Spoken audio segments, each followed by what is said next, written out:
Last time we had spoken about the reasons that we should get angry and ways to actually do it. I think it's still recording.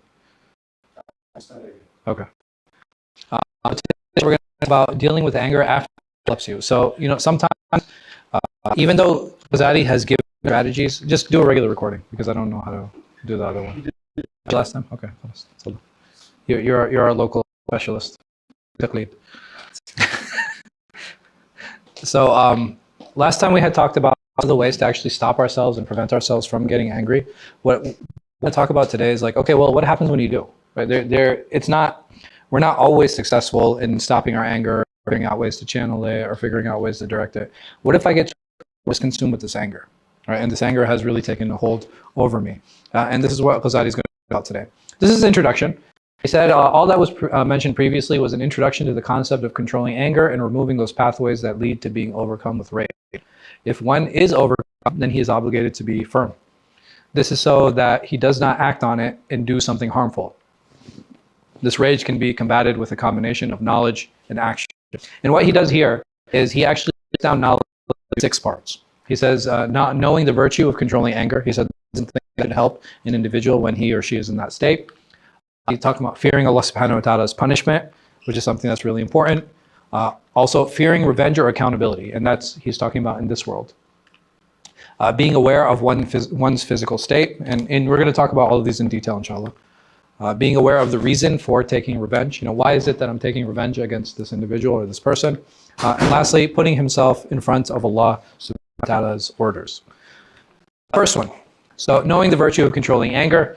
Here he mentions a narration. He said, when Uyayna entered upon Umar radiallahu anh, he said, beware, Ibn Khattab, by Allah, you neither give us sufficient provision nor judge among us with justice. Thereupon Umar became so furious that he intended to harm him. Al-Hur said, O Amir al-Mu'mineen, Allah said to his Prophet, hold to forgiveness, command what is right, and leave the foolish. And this is one of the foolish. He was saying that this guy is one of those foolish people.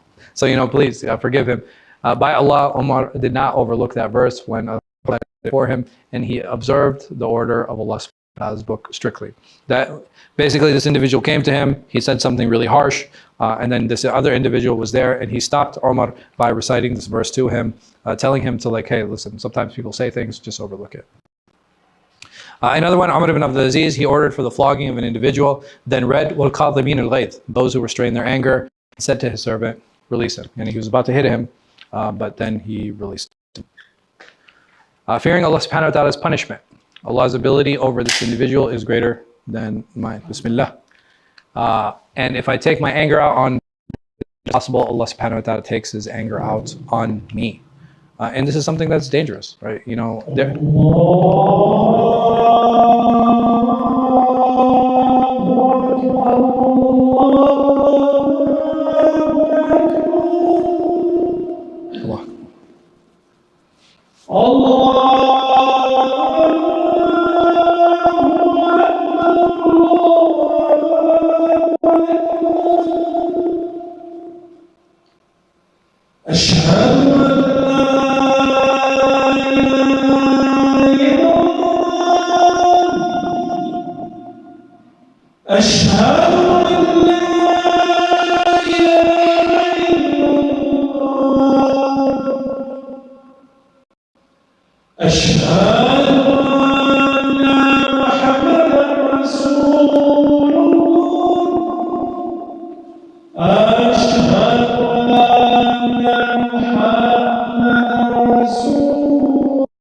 So he brings this analogy saying that, okay, if I take out my anger on someone, what if Allah subhanahu wa ta'ala takes account of me and takes his anger out on me?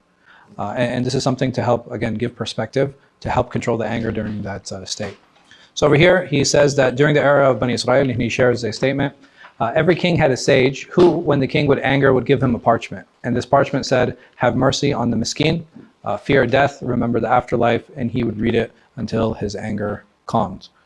And these are all just different strategies, right? To kind of give perspective and to give us understanding on how to deal with ourselves and control ourselves when we're upset and when we get angry.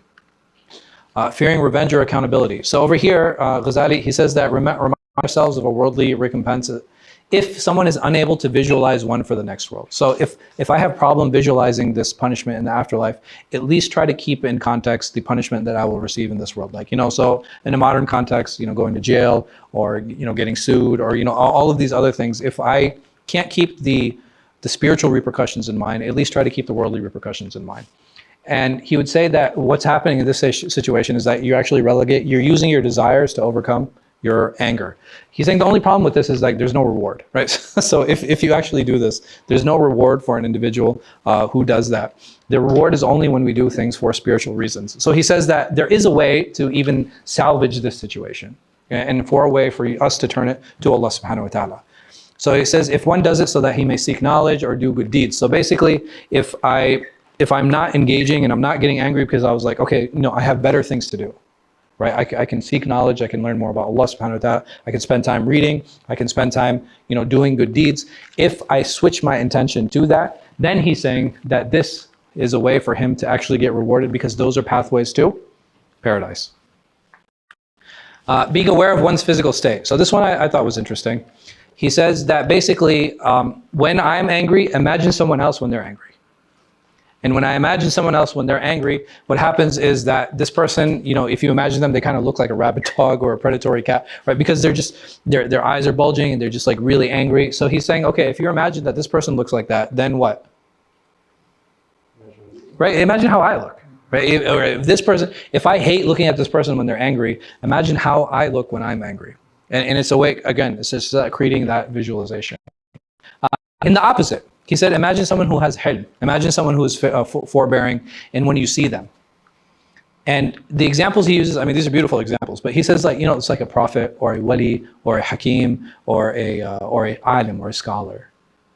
He says, when we look upon these people, these are people who we want to imitate. Right? These are people who we want to look like. And we want people to look upon us in that same way. That it doesn't matter how angry we get or how upset we get. If this person has forbearance, if this person has hilm, then that person becomes enviable and someone who we want to be like.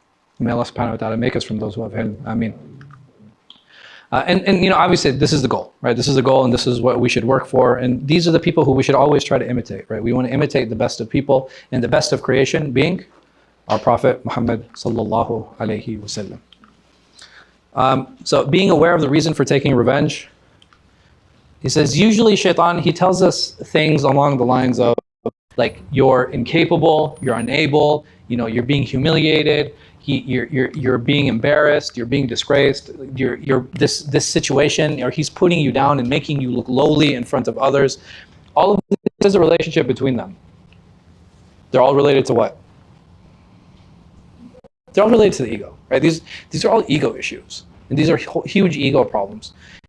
What he says is to tell oneself this. So strange, O soul. Like you have to have this internal conversation. And Ghazāli is saying by having this internal conversation, it helps put perspective on a lot of these things. He says you worry about all these possibilities now, but do not worry about the repercussions when you might be exposed on the Day of Judgment.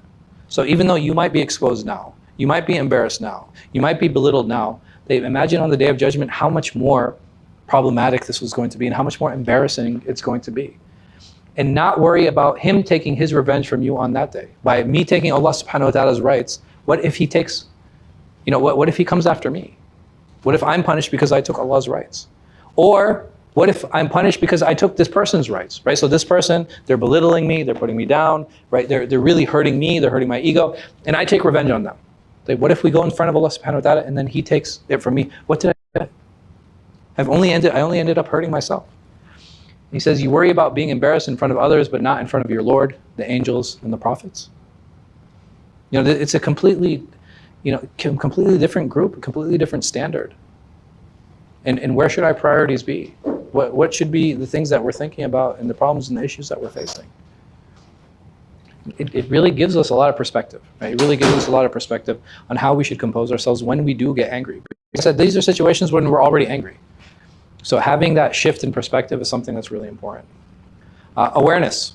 Whenever we suppress our anger, it should be for Allah subhanahu wa ta'ala, raising our rank in His eyes. Who cares what other people think? And this is important. Like, what other people think. And I'm not saying that we should be dismissive of what other people think, right? We can't. That's not how society functions. I have to be aware of what other people are thinking, but I shouldn't let it dictate my decisions, right? Because do I want to purposely hurt others? No, absolutely not. That's actually a sin. I can't purposely hurt other people. I have to make sure that what I'm doing, like that awareness and that empathy is something that's really important. And I have to have that.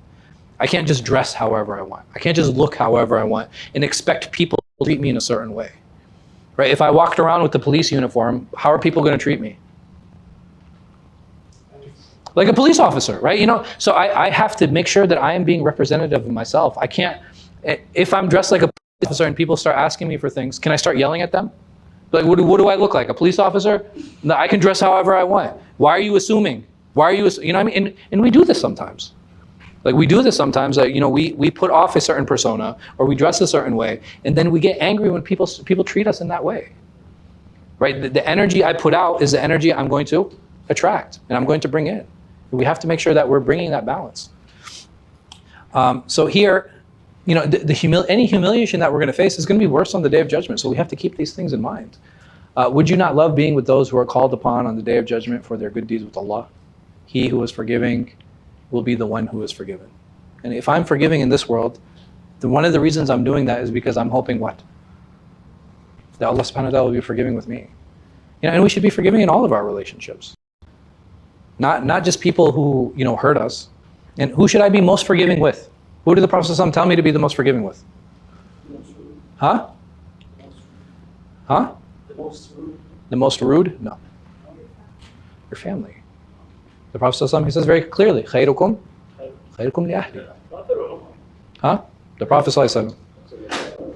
خيركم لأهلي وأنا خيركم لأهلي. The best of you is the one who is best to his family, or and he ﷺ meant here. Many scholars, they say his wives. Like, he who is best to his wives is going to be best of the people, and I am the best to my wives. And why is that? Because our wives, it's very easy to take them for granted. Right? There's so many things that our wives do for us, and it's very easy to overlook those things. And sometimes we even expect that they do those things for us. So, but inshallah, we'll continue this after salah.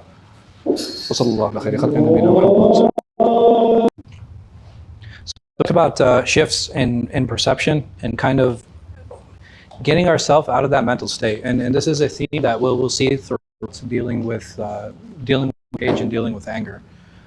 Here, he actually closes with saying that if an individual has and develops this forgiving nature and how he deals with others and how he speaks to others, then it is out of that hope that Allah will one day forgive him. And this is important. Whenever we deal with each other, we have to be forgiving, giving people the benefit of the doubt.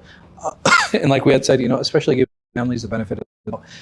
There are a lot of, there's a difference between, so we do this many times, even with our children, how there's a difference between teaching our children and punishing our children. We should take opportunities to what? We should take our opportunities to teach. We shouldn't take opportunities to punish. Right? It's usually not helpful. It develops a poor psyche. With our children, with our wives, that's not how we want to do them. This is not the characteristics of a murabbi. So someone who wants to raise his family, someone who wants to deal with his family, somebody who wants to deal with his children, we have to look at their tarbiyah. And part of their tarbiyah is using opportunities to give lessons. One of those ways we want to give lessons, we don't want to be sarcastic, we don't want to be ironic. Why? So when we're sarcastic with our children, why is that a problem? Right, they take it literally. They don't understand the nuance of sarcasm. So if my child breaks something, if I say to him, "Why did you break that?" Is that a teaching opportunity? No, it's not intentional. Okay, or even if it is that a teaching opportunity?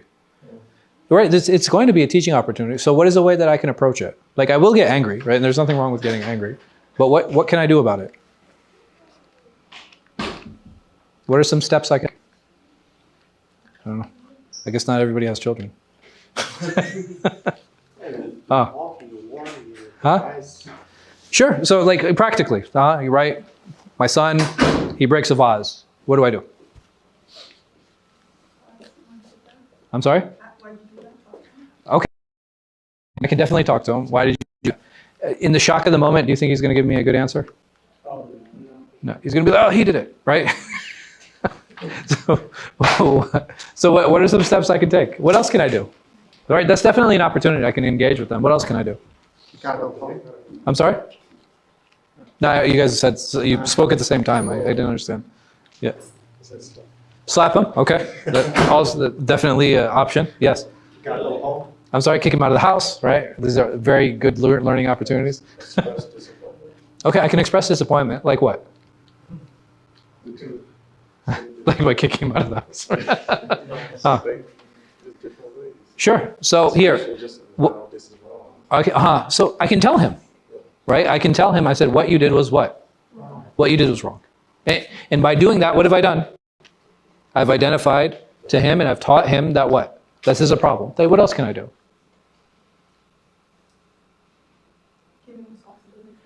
Give him the responsibility to clean it up. And that's really, really important, right? This is a teaching opportunity by saying what you did was wrong. Now that it's done, you have to what? Clean it up. And because there are sharp edges, what else can I do? Hope that it gets cut, right? No, no, I can teach him to what? To stay away from the edges, right? Hey, listen, the pieces are sharp. Use a broom and make sure that you're doing this. Don't pick it up with your hand, because if you pick it up with your hand, there's a chance that you will get cut. Again, these are teaching opportunities, right? They're not opportunities to punish, because punishments they can come across as, when we're angry, how does the punishment come across? Right? It can be harsh. It can be very vindictive, right? So, and we this is what we want to do. And this is why Ghazāli is giving us. So it might not be so it is a place for punishment, but at that moment, is it the time? Huh? No. Right? It can depend depending on your frame of mind. Right? So when I'm angry, what happens is that even when we are children and our parents punish us for those things that we did, were we expecting the punishment? Or did we think we're going to get away with it? You weren't expecting the punishment? I was not going to get away with it. Oh, okay, yeah. No, so like we knew the punishment's coming. What happens, like why do we start hiding when we do something wrong? Not to avoid the punishment. Punishments we're okay with. To avoid the overreaction. Right, so the problem isn't the punishment, the problem is the overreaction of the punishment. So like if your son breaks a vase, you'd be like, no internet for a month. Is that an appropriate reaction to what he did? No. So, and the reason I say not the time, because so you can get into the state of mind. You can tell him then, like, listen, what you did was wrong, and you were going to be punished for this. But right now, what? Right now, you need to clean this up. And by the time he finishes cleaning up, it gives clarity of mind to actually help put an appropriate punishment in place. It's like, okay, now you're going to do X, Y, Z chore for the next week, so that you can earn the cost that it was for that vase, right? And the reason now, when something happens again, they're not going to be shy to what? They're going to be hesitant, but they're not going to be shy to what? To come and admit and tell you. He's like, Dad, I think I broke the vase again, right? And the thing is, why? Because he knows that you're not going to punish him with what? Right? It's not going to be an overreaction. And this is the reason that many of us lose trust with our parents, because they overreact. The problem isn't the reaction. As children, we expect it. We know, like, we sit there like, oh crap. Like, you know what I mean? Like there's something as bad is about to happen.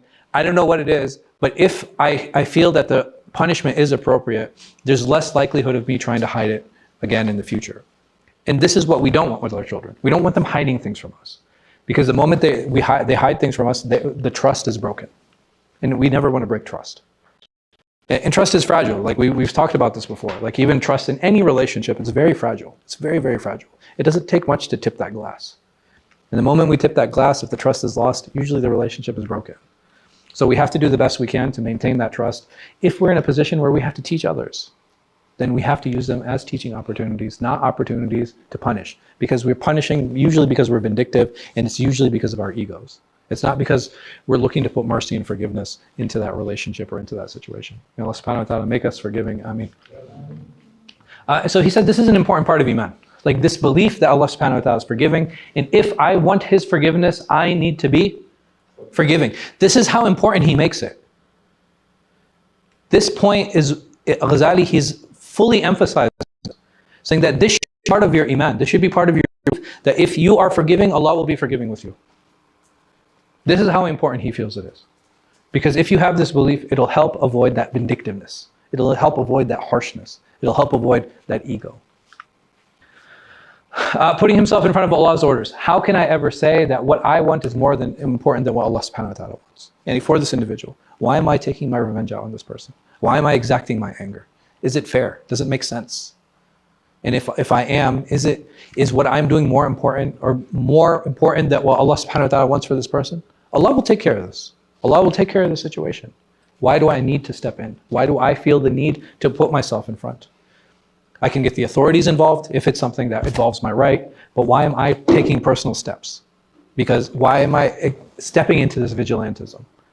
This is something that, again, it's all about perspective. Allah subhanahu wa ta'ala's anger is surely greater than mine. Meaning that if this person hurt me, then Allah is going to be angrier at this person than I can ever be. You know why? Because Allah subhanahu wa ta'ala loves me. Allah subhanahu wa ta'ala is forgiving. Allah subhanahu wa ta'ala is my Lord. And He doesn't like that any of His slaves are taken advantage of. Actions. So here, Ghazāli actually sets forward a series of actions that should be done. So the moment I get angry, what do you think he says is step one? What is the first level of reaction that I can do? I mean, awareness is for sure important. But after the awareness, what else? Something really simple. That's part of it. But a little bit before that. Making dua. Right, so he mentions that. He mentions dealing with stages. He says the first thing, doing ta'widh. And he's saying, A'udhu billahi minash shaitanir rajim. Because ultimately anger is stemming and coming from the shaitan. And because he's an unseen enemy, I have to use the unseen to protect myself. Then what do you think happens after this? What's the next step? I'm still angry. I'm doing isti'adha. Breathe. Change position. So what are some of the things that we come in the hadith about changing position? So if I'm standing, sit down. If I'm sitting down, lie down. And he talks about this shift or this change in position is actually something that helps. Making wudu or ghusl. He says that this is, again, something that is meant to cool down anger. What else? What after this? If this doesn't work either. He said make wudu or ghusl again, right? No, this is actually a mistake. There's only 3 that he mentions here.